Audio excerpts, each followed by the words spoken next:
Hello and welcome to the Heat Check podcast, the Miami Herald's Miami Heat podcast. I'm David Wilson, and I'm joined, as always, on the other line by Anthony Chiang, our Heat beat writer here at the Herald. Anthony, what's going on? Just preparing for free agency. The offseason never stops, it seems. I know. Like we said last week, your offseason lasted like 48 hours. It was 2 days. It was a nice 2 days, yeah. You probably got a day or two in between the draft and free agency, right? Yeah, although the Dame monitoring, even though there hasn't been necessarily a lot of news on the Dame front, it's been a constant monitoring of that situation. And then you head out. So free agency starts Friday. Yeah. And then do you fly to Vegas on what day do they start in Vegas? They don't start in Vegas till Wednesday, right? They start in Sacramento. They start in Sacramento on Monday. On Monday. They start in Vegas. Are you going to Sacramento or just Vegas? I'm not going to Sacramento. I'm just going to Vegas. So you're going to Vegas on Thursday. So you're going to miss Wembanyama's debut then. Is he going to play in Sacramento? I think Tim Reynolds, friend of the show, yeah, from the Associated Press, tweeted that Wembanyama won't play in Sacramento, but he is going to play in Vegas. Oh, won't play in Sacramento. I was really looking forward to that Monday, day before July 4th, right? I'm sure it'll be a late night Spurs, Wembanyama. Oh, well. Either way. He'll probably play like one or two games in Vegas, and that's it. I can't imagine he's going to play many games.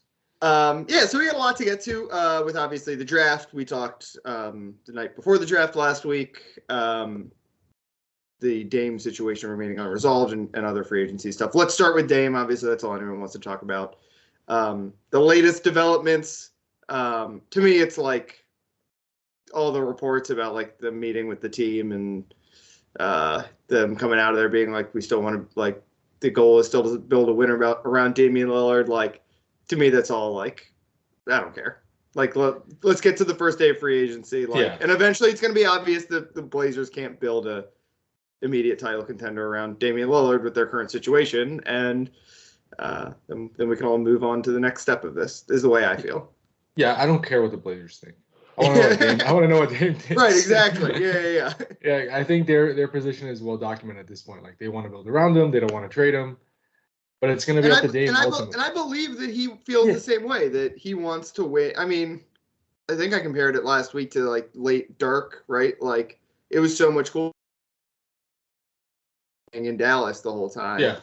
And, it would be so cool if the Blazers could win a championship with Damian Lillard as the centerpiece in the next couple of years, but like, it just seems so far not going to happen. Yeah. I mean, they have good young talent, right? And maybe they could churn some of that good young talent into a win now piece, right? I guess that's what they're going to try to do, whether it's like Anthony Simons or one of the other young guys. Maybe they could trade them for, I don't know. Like, I know Draymond Green has been mentioned. I doubt that's going to happen in the sign and trade, but maybe they can dangle Simons out there and get somebody. But it just seems like, even if they hypothetically do get Draymond Green or the whole Zion rumor that was out there, which I think has died down, like, is that team really, where does that team stack up in the West? I mean, 7? They're still probably playing team. Exactly. Like, they're just so far away from contending. And I think what we don't know is, like, does Dame want to be on a championship team? Does he just want a chance to compete and make the playoffs? Like, what is he hoping for right now? There's been kind of conflicting reports where in the interview, I think he said, like, the missing thing in his career is a championship. But then I think Chris Haynes came out and said a few days ago that, like, Dame just wants to compete. Like, he just wants to be on a competitive team that has a chance to make the playoffs. So those are two very different things, right? But ultimately, this comes down to Dame. Like, he has to decide what he wants to do. Because if he wants to be traded, I'm sure Portland will accommodate him and try to find a way, to, obviously they'll do the deal that's best for them, but they'll also try to make right, do right by Dame. But he first has to ask to be traded, and evidently he hasn't done that yet. Yeah, it's like a staring contest, right? No one wants to be the bad guy in this situation, and I get it, but I think at this point this thing has dragged on for so long that if Dame says I want to go, he's not going to be thought of as the bad guy. I mean, if he went, like, I buy the component of this. I think I'm sure it was a Chris Haynes report, because he's covers pretty much every Damian Lillard tidbit. Yeah. The idea that he doesn't want to go to a super team, like, I buy that. Because I think he clearly is cognizant of like narrative, right? Like that's why he has not asked out of Portland to some degree, right? I'm sure part of it is he's lived in Portland his entire career. He's Seems West like a Coast loyal guy, right? Yeah. Loyal guy, West Coast guy. Yeah. Probably not, probably easy to get to Oakland from Portland, which is where he's from.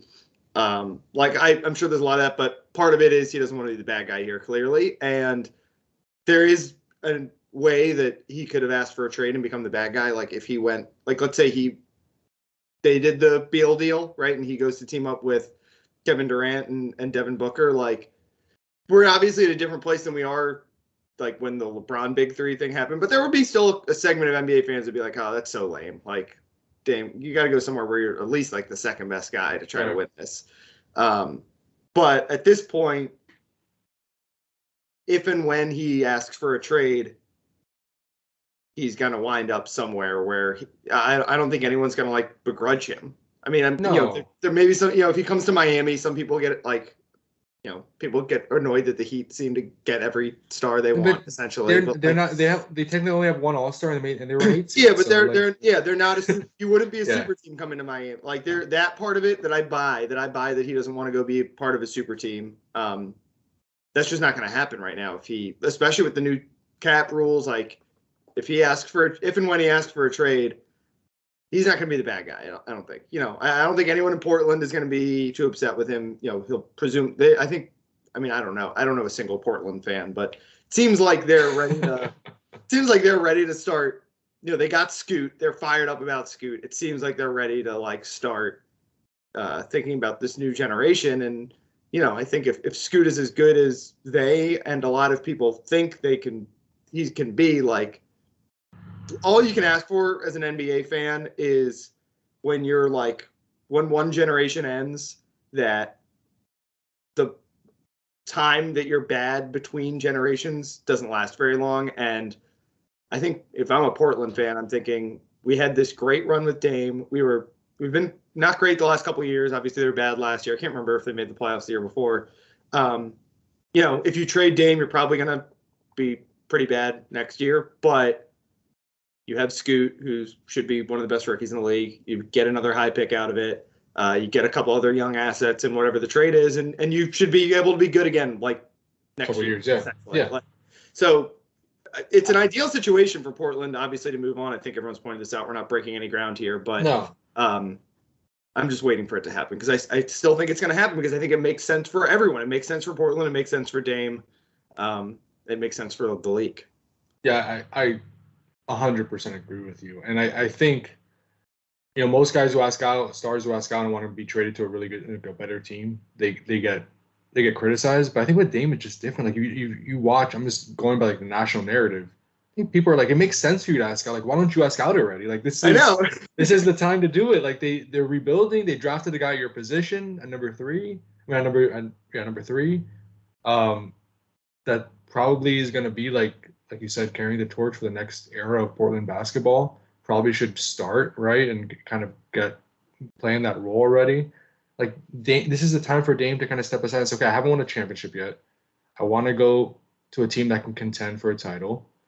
Like, if he doesn't leave now, he's never leaving. Like, this is it. Like, this is the natural time. It's kind of sad. It's kind of like, for him, I wonder if this is part of his thinking. It's kind of sad to think that your most value now to this team is probably to be traded. Yeah, but Portland, clear, at least what they're saying publicly, doesn't see it that way. There are some teams that are like especially in the NFL, where they're eager to move on from a player. Yeah. Because they're going to go toward a rebuild. But like Portland wants to keep Dame and kind of bridge the two eras, which I kind of understand. But there's some value in that if he can like mentor the young guys or whatever. But again, like if he can net you some first round picks and Tyler Hero or whatever, like that jumpstarts your rebuild in a pretty good way. The only move that I think like what interested me when you talk about like how can they get another star and try to contend now would have been the gigantic risk of trading for Zion. Because when we've seen Zion play, he's looked like a top 15, top 20 NBA player. And that would be like the really ballsy move to make, to trade Scoot for him. I mean, like you said, doesn't seem like it's going to happen now. But that would have been the only one. And other than that, I just don't see how you could get to contention with Dame right away. I mean, even like, does this team right now, are they a playoff team? Probably not, right? Like No. the play, like it's so easy to be in the play-in mix now, but like I don't know. I'm just waiting because I think, like I said, it makes sense for all sides. I think no one wants to be the bad guy here. Yeah. They've got basically 48 hours to figure it out. Because I know they said they're going to wait and see in free agency, but it feels like by July 4th we'll kind of know what direction this is going. There have been some like all-time moment NBA free agency moments on July 4th. Maybe we're heading to one of those this year. Yeah, I mean, the longer this goes, I think the fewer teams are going to kind of aggressively pursue him, because some teams are just going to go about their business at this point. Some teams don't have the luxury of waiting for a guy like Dame. The Heat do. I mean, we can talk. I was going to to say, so yeah, that pivots us nicely. So what's the Heat's approach here, other than they can wait?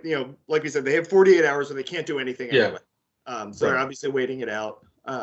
It'll be close to 24 hours by the time most people are listening to this. What's the Heat's approach from here? It's not like they have a bunch of cap space and they can just go out and be big shoppers in free agency. They don't even have a mid-level exception because they're going to be most likely above the second apron.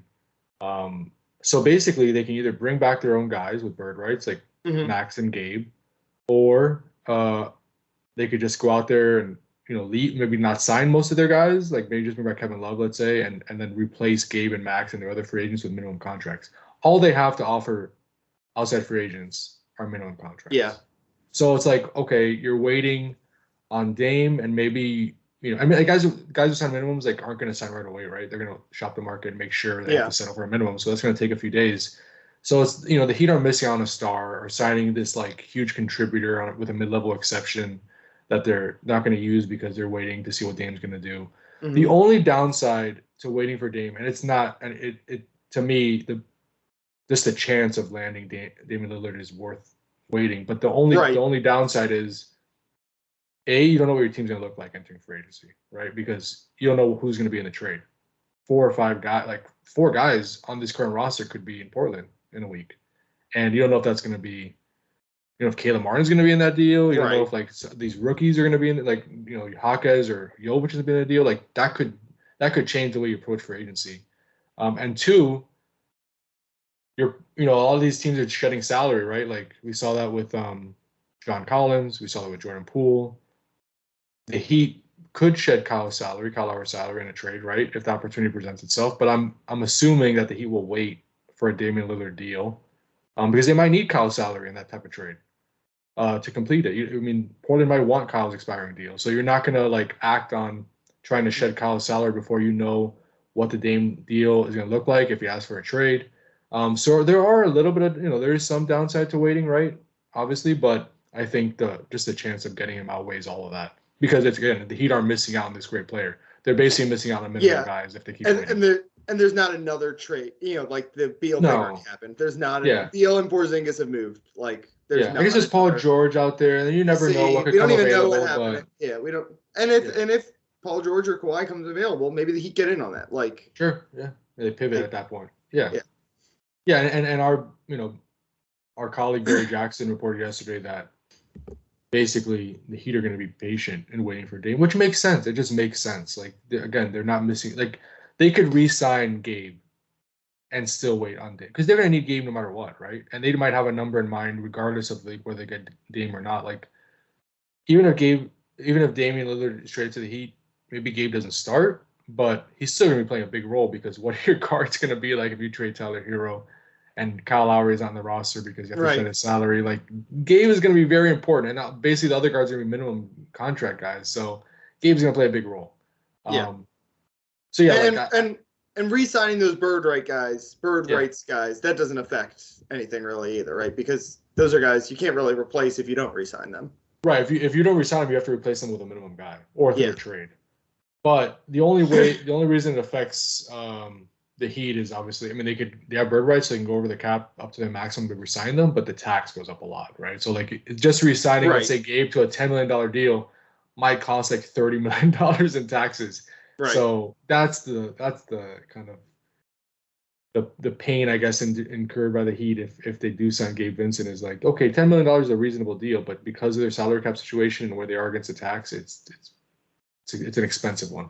Right, and especially if you don't end up getting a guy like Damian Lillard, and then you're paying all this money for a team that I know is still probably a contender, right? It's impossible not to say the Heat is a contender when they've been to the East Finals 3 times in 4 years and the Finals twice. But it's different. Like if you're the owner, you'll pay whatever it takes basically once you get Damian Lillard, because then you feel like you're probably in the top tier of top 5 teams in the NBA. I agree. It's just they're in an interesting spot because I think the CBA is very complicated. I don't expect fans to understand it because I barely understand it. And I saw they still haven't even sent the CBA to teams yet. That's everything. Not only is it hard to understand, but there are changes that we all are trying to have to learn on the fly that again haven't even been there hasn't even been a document provided as what those changes are. We're just kind of also going off of other people saying or for reports. But this is the reality of the Heat situation. If they don't get Damian Lillard, they don't really have another option to really upgrade the roster unless another guy becomes available in a trade. They just don't. I know fans are well, they can sign this free agent. They can sign Brook Lopez to a deal or Kyrie Irving. They can't do that unless Brook Lopez signs to the minimum and for the Heat. Or a sign and trade. Or even they can't even do a sign and trade because they'll be hard capped at the first apron, which they're already above. They can't do a sign and trade. They have no exception. They have no cap space. It's all minimum deals. So and this is not, if the Heat miss out on Damian Lillard doesn't ask for a trade, that's not really the Heat's fault, right? Damian Lillard's going to make the decision based on what he wants. But if he decides he wants to stay in Portland, the Heat they're not going to be able to really upgrade this roster. They're just not. They might be able to bring back one of Gabe or Max, maybe bring back Kevin Love, right? I think that's kind of what's expected at this point, that Kevin Love probably will be back. You still have Caleb Martin and Tyler Hero on the roster at that point. But then you're just filling out the roster with minimum contracts. So, you might lose a Max Strus in the process because you just might not be able to afford all to bring everybody back. Yeah. So it might not be the roster might be perceived as worse than last year if they can't get Damian Lillard, just because the Heat's hands are pretty tied entering free agency. Yeah. Gabe and Max are probably the 2 biggest free agents they have coming up here. Do you have any predictions on what happens with those guys? Is there someone the Heat really values? Those guys are obviously going to try to get paid. Neither of them have really gotten paid at any point in their career, so you're not going to be able to just bring them back on cheap deals. What did they make? $3 million last year, total. It was nothing. No. So those guys just earned this payday, right? And this is their first big payday of their NBA careers. I think they're both projected to get in that full mid-level range, around $12 million a year. Yeah, right. They're definitely looking for 5 figures, right? I would be surprised if either of them signed for anything less than $10 million a year. Yeah. At this point, and I think both of them probably will get mid-level, full mid-level offers of 12.3 or whatever it is. And if they do get that as we expect, I'd be shocked if he can sign both of them, right? Just because signing both of those guys to that number would be over $50 million. And as much as he valued them, and they were 2 starters during the finals run last year, that's just a lot of money for Gabe Vincent. Well, if you get Dame, you don't need Gabe. You need a backup point guard, right? That's true, I guess. And if they shed Kyle's salary, which I think they're going to try to do, either whether Dame comes or not, right? You need Gabe because again, you're going to be replacing with a minimum guy. You can get Corey Joseph or I guess Kendrick Nunn or Goran Dragic, but Gabe showed his value. Yeah, Nunn could be back, but Gabe showed his value, right? He's a good He's a good NBA backup point guard. Yeah. So I think I expect the Heat to prioritize Gabe. I think Max is gonna. I think the feeling I get is that both sides kind of know it's probably over. Max won't be back, and the Heat don't expect Max. Yeah, those guys are more easily replaceable. Well, one, they kind of have, they have Duncan Robinson, right? Who it's hard to bank on Duncan Robinson being a full-time player, just based on what we've seen over the last couple of years. But he was really good in the playoffs. He obviously plays the same position, gives you similar stuff. Not as good a defender as Max, but just in terms of off-the-ball play, he gives you what Max does. And I mean, again, they're like 3-and-D guys are still kind of so are kind of backup point guards. Like you can just kind of like dig those guys seemingly out of anywhere. But I think the Heat, if I'm the Heat, I feel like I can find maybe not someone as good as Max right away, but someone who can develop into that same kind of guy. And obviously, even Jaime Jaquez plays a similar sort of role. Not as good a shooter, right? You can play that position though. And I mean, Zach Lowe said on his podcast, and I've heard the same. There's a lot of Max Strus buzz out there. Like, I think there are teams ready to offer him the full mid-level, and as Zach Lowe said, like those teams are even scared that teams with cap space are going to outbid them. Like he might get more than the $12 million. And if that's the case, again, the Heat just can't. They're not going to pay that. Like they just are not in position to pay that, even though they have his bird rights. That's just a lot of money. And they're so up against the tax and like so over the tax line that it'd be so expensive. So good for Max Strus, right? Like again, great story. One of those like undrafted success stories that the Heat kind of keep producing. And he's earned this payday through his play and really development over the last 2-3 years. Speaking of Jaime Jaquez, let's wrap up with the draft. A interesting move from the Heat, I think. Obviously, the reason it's interesting to me is because, one, we thought maybe that pick would be part of a Damian Lillard trade, and maybe you try to draft a higher upside younger guy to go in a deal like that. But the Heat obviously just went with the guy, basically banking on like what we need if a Dame trade doesn't happen, and they go with Jaime Jaquez. And fascinating to me that the number one, it's like the Heat proved it here, that the number one thing they value for good and ill is personality, culture fit. Like, Jaime Jaquez is an older guy, a senior at UCLA last year, a 4-year player at UCLA. Not a great 3-point shooter, which I think, at least statistically, in college, is not a great 3-point shooter, which lowers the ceiling of a forward. But, I mean, by all accounts, he fits every personality quirk the Heat likes. And I don't know, it's kind of hard to blame them for being the number one thing they value, considering it feels like they just willed themselves to the finals with guys who fit that same mold. But it's interesting. I can't ever remember a team just being like, we're just going to draft guys based on their personality. I don't really care about their basketball skill. And now we should say Jaime Jaquez is really good. He was a first-team player last year, like literally one of the best players in college basketball. If he was 19 years old, and he was really good as a younger guy too. If he was 19 years old, like people, I think would be psyched about this pick. Yeah. I mean, last year that he took one of the youngest guys in the draft, right, and Jovic, and this year they took a 4-year college player who's 22. So I think part of it is like they're in win now mode, right? And they need 100%, and especially with like their limited resources in free agency and kind of understanding that they might lose Strus and Vincent. They're gonna need to fill out that rotation. They're gonna need guys who are ready to play like now. And I think Jaime kind of fits that mold, right? As the older player, experienced. Seems to be like just mature and has a good head on his shoulders. But I think this was not funny, but just like kind of shows you kind of what the Heat were seeing when they were picking Jaime Jaquez. I asked Jaime during his introductory press conference, like, he does a lot well, right? Like that's kind of his game. He's just like all-rounded. There's nothing he does like exceptional, but he just does a lot well. So I asked him, like, I know you have a well-rounded game, but what's the one thing you would point to, like one skill you have that stands out above the rest?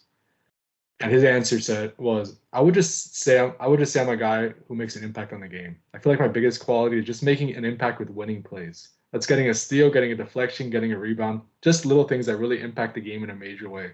It's something I really try to do in my game. That is like Eric Spoelstra's dream. So, I mean, yes, like he fits the quote unquote culture, right? Definitely a culture pick. Can play both forward spots, is known as just a tough guy. I mean, defense is a question, right? Like his effort isn't a question, but like just 8.2 rebounds per game, which is like a good rebounder in college, right? Those are 40-minute games. Good rebounder. Favorite player right now in the league is Jimmy Butler. He definitely plays Jimmy Butler. Yeah. Yeah. You kind of see that in his offensive game. Like, I know he won't have that role in college. I mean, in the NBA, but in college, when he had the ball in his hands a lot, like working out of the mid post a lot, just his pump fakes, his footwork, his spin, kind of his half spin post move that always seemed to work. His getting guys on a switch and just kind of over bullying them and, around the basket. He has some of that Jimmy Butler game in him. Which I know is like a lot of fans are asking, like, oh, well, how is he going to play next to Jimmy and Bam when he operates like kind of in the same area as Jimmy and Bam? Well, I think the Heat hope to develop into a 3-point shooter. Right? Yeah, and I know he wasn't a great 3-point shooter. He mentioned it in a lot of those post-draft press conferences and stuff that he apparently shot very well in the Heat's workout, and he mentioned that. So look, he shot 39.4% as a sophomore. Yeah.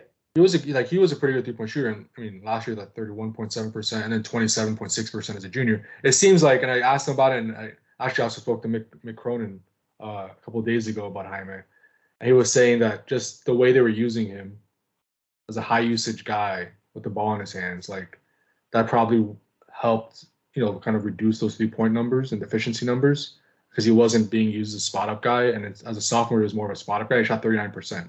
Yeah, I think when he was really a role player, the last 2 years he was like their best player, pretty much. Yeah, he was doing everything for them. So I think with the Heat will probably use him a lot more off the ball, right? And the hope is he can get back to not shooting 40%, but just being a guy who could knock down an open three. And the Heat have a history of developing those kind of guys. Look at Caleb Martin, right? He wasn't known as a 3-point shooter before he got to Miami, and he shot like 60% on threes in the Eastern Conference. So it's possible. So shot 77% from the free throw line this year, which isn't like incredible, but like a guy like that should be probably a better shooter than what he basically was a 31.7 last year, 27.6 the year before. But yeah, like he's obviously got it in him when he plays off the ball. That's going to be a huge room because if he shoots under 30%, the Heat or in the NBA, he's not going to get much playing time. He's just not. Yeah, you can't have a guy like that out there playing with Bam, and Jimmy. And they can't make threes. So he's going to have to be at least like around 35%, I think, to get significant minutes and to have a consistent role as a rookie. And Mick Cronin, UCLA's coach, said that Jaime was, I call him Jamie during the, not to go on a tangent, but during our first interview with him on the phone on draft night, the one Hispanic reporter in the room called him Jamie. That was an embarrassing moment for me. I'm just not. I still have to get used to it. But anyway, he said that Jaime was practicing, basically emphasizing 3-point development during the pre-draft process, kind of working on his shot all spring long, and he just has confidence that he could be at least a respectable 3-point shooter. And Mick Cronin said, like, if he can develop a quality 3-point shot, he's gonna have a really, really good career. He compared him to PJ Tucker, by the way. Interesting. That was interesting. That's not what I would have thought. Like, that's not the comparison I would make. So it reminds me a little bit like, I wouldn't be surprised if he's like one of the most valuable rookies in the league next year. Not necessarily like best rookies in the league, but like the way that like Walker Kessler just came in and was like, that guy's like play a big role. Like, like advanced numbers kind of say he's pretty good. I know, defense is obviously factored in a lot to that, and his defense will probably be a question early on. But I just think he's going to play. He's going to be on a good team. They're going to be able to slot him in. They're going to be able to he's not going to have to run the offense like he has to, but he's going to, he's another guy. He averaged 2.5 assists a game, which is not like a ton, but again, college games are shorter. They had one of the better past first point guards in the country on that roster too. So it's not like he was the number one assist guy on the team. I know he probably had his ball in his hands a lot, and that's part of it. But there's a lot of again, it's not exciting, but he's good at everything pretty much, except we need to see that 3-point shot get back to where it was when he was a sophomore. And if that happens, there's really he has no huge flaws in his game, because I know defense is a big adjustment for any rookie, but it's not he was a terrible defender in college. There's a reason Mick Cronin compared him to PJ Tucker.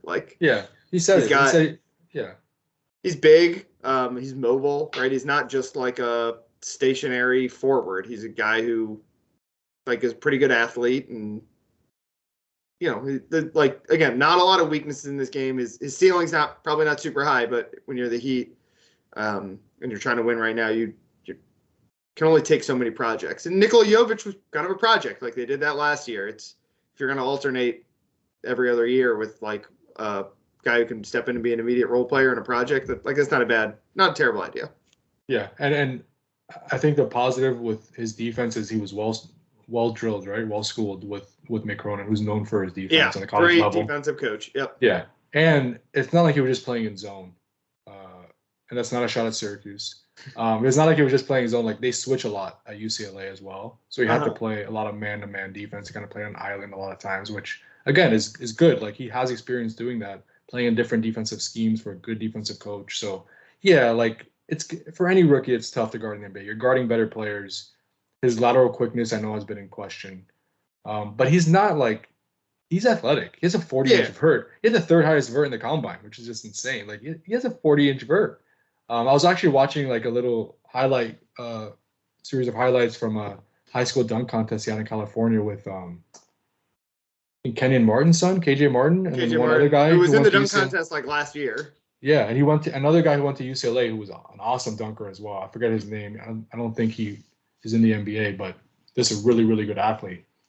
And Jaime won that contest. Yeah. So like, he's not like this like unathletic guy who's gonna be this huge liability on defensive end. Like, he has the physical tools, size. He's strong, right? He's old. He's 22 years old. He's like how many 19-year-olds come in the league and they're just too skinny. Like, we're gonna see that with a lot of those guys who got picked in the top 5 to 10. Like, the Thompson twins. Like, what are they gonna look like? Like, Jet Howard is a twig. Like, those guys are higher ceiling, but like, and they're on bad teams mostly, so they can play through those defense. Like, the Heat, we're not going to get a guy if he had a huge flaw in his game. The Heat, we're not going to be able to play a rookie this year, probably. Assuming they're a contender again. Like, they were not going to be able to take a guy who is high upside and plug him in, because those high upside guys, especially at that point in the draft, have huge holes in their game. That's why they have high upside, because they're trying to develop those holes out of their game and play to their strengths. And Jaquez, as long as he can shoot the three and not get totally toasted on defense, which I don't think he's going to be like unplayable on defense, then he can help the Heat. Do you think that he should have taken Cam Whitmore when you fell to them? Were you like? So I was in on Cam Whitmore, DMV guy. Like, Sam Vecini from The Athletic had him as ahead of Brandon Miller on his prospect rankings. Yeah. Oh man, Villanova was terrible this year. I didn't really watch them. So like, but once he started falling, like, not just out of the top 5, not just out of the top 10, but like out of the lottery, like, I was like, there must be something I don't know. Yeah. Right. Like, if everyone's passing on him, and then the Rockets, who are probably the worst run or franchise in the league, end up being the ones who take him. Right? Is that where he wound up? Yeah, he went to Houston. Yeah. Like, I feel good about the Heat not taking him. If Houston wanted a guy, and no offense to Amen Thompson, who I think is just like the clear number 4 guy there, like, that's who you're going to take. Like, I think it worked out fine for the Heat. I'm not upset that they didn't get Cam Whitmore. Yeah, I mean, that's more of a lot more upside probably, but just more of a project, which I don't think the Heat were. That's not what they want at this point. Right. Yeah. With their situation entering this year.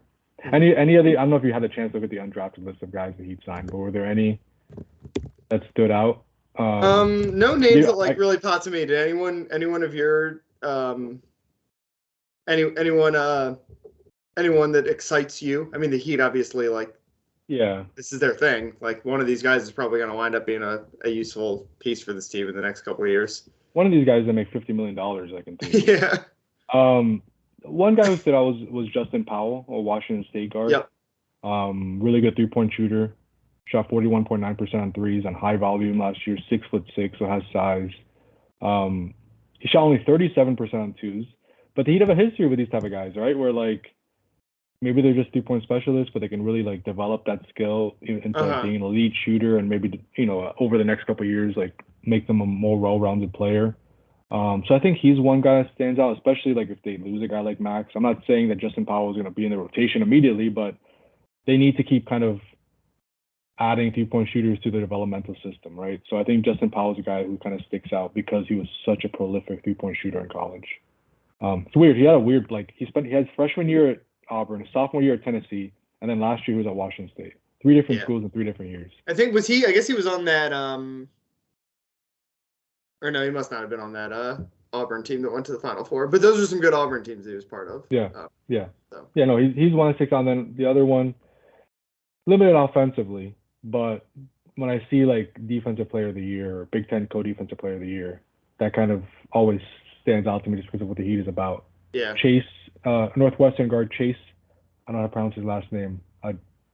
Adige, I think. Audige. Yeah, Adige, something like that. Yeah, he's a Big Ten co-defensive player of the year. Kind of I think Marcus Garrett won the national defensive player of the year, so he won an even bigger award. But just kind of in that mold where if he can develop some type of offensive game, there might be a spot for him in the NBA because he is such a good perimeter defender. Yeah, I had never heard of the Marist guy before, but just reading a little bit about him is interesting. Almost a 40% 3-point shooter as a center. So older guy too. We'll see if you're, summer league. They'll have an interesting little group at summer league, I think, and gonna be an old group. I wouldn't be surprised if they're really good in summer league. It's gonna be an old group at summer league. Yeah, they should be actually. If their guys play, I assume Jovic is playing, right? Jovic is playing. Orlando Robinson, Jamal Cain, Jamari Bouye is back on the team, and obviously Hawkes is gonna play. They have some good. That's a good starting lineup right there, right? Yeah. Orlando Robinson and Jamal Cain were 2 of the best players in the G League last season. And Jamari Bouye was really good in the G League as well. And you have Jovic and you have Hawkes and some of these undrafted guys. They should have a pretty fun team to watch. And there's some storylines there that I think how will Jovic do in a second summer league? We really didn't see much of him late in the year after adding all that weight because of the back injury. What is Hawkes going to look like? Yeah, it'll be interesting. I'll be interested because Hawkes and Jovic are 2 guys who would really like to have the ball in their hands a lot, probably. Yeah. Oh, maybe not with Hawkes, like we said, if they're trying to develop him just into a 3-point shooter. Maybe it's a good situation where Jovic can kind of run the show and Hawkes, even though he's, probably a better player than Jovic right now, I would guess, kind of plays that secondary role he's going to play, probably more likely for the Heat this year. You think Hawkes is more likely to be in the Heat's rotation next season than Jovic? Yeah, I do. I think again, a lot of the stuff we said, I think right now I would guess he's probably a better basketball player than Nikola Jovic, and just feels like he fits a little bit more, right? Jovic, I still feel his highest ceiling is to have the ball in his hands a lot, right? And the Heat, they just don't have, especially if they get Damian Lillard, they just don't have minutes for a guy like that. Yeah, no, for sure. And Jovic is 20. He's 2 years younger than Hawkes. Yeah, exactly. A lot less basketball. That makes a difference, Yep. All right. Let's wrap things up there. We'll be back next week, I guess. We'll see if you'll be in Vegas by then, but we'll figure out sometime. No, you won't be because we'll record. No, we can do it before I leave. Yeah. We'll wrap up the first couple of days of free agency. Summer League. Yeah, Summer League. I guess we'll be monitoring Heat Summer League. Out in Sacramento, and hopefully we'll have something new on the Damian Lillard front to talk about. Hopefully there's resolution one way or the other, whether we know he's staying put or even if he hasn't been traded by then. I guess if he gets traded at some point, we might have to do an emergency one of these, but we'll see. Hopefully we get some resolution there. Until then, you can follow Anthony on Twitter at Anthony_Chiang. He is all over the Damian Lillard story, as well as, like we said, he'll be covering the first couple of games of Heat Summer League from the comfy confines of Miami-Dade County. Follow me on Twitter at DBWilson2. I'm on vacation for the most part this week, so not a whole lot for me. I'm trying to stay off Twitter except to follow NBA news, basically, because the first day of free agent, like I said, there have been some great July 4th NBA moments. I think Kevin Durant signed with the Warriors on July 4th. Gordon Hayward with Boston. I remember was that July? Yeah, that was July 4th. Gordon Hayward. I'm pretty sure the DeAndre Jordan saga began on July 4th. Right. I think he signed with reportedly signed with the Mavericks that day, and then it kicked off that week of barricades and homes in LA. Locking him into a room until he changes his mind. Yeah. There's my prediction. My prediction is something happens with Damian Lillard on July 4th and ruins Anthony's holiday. That's fine. As long as it doesn't happen on my flight to Vegas. Yeah, that's true. That would not be great. So I'll take July 4th. That's fine. I'm used to that. All right. Thanks again for listening, and we'll talk to you guys next week.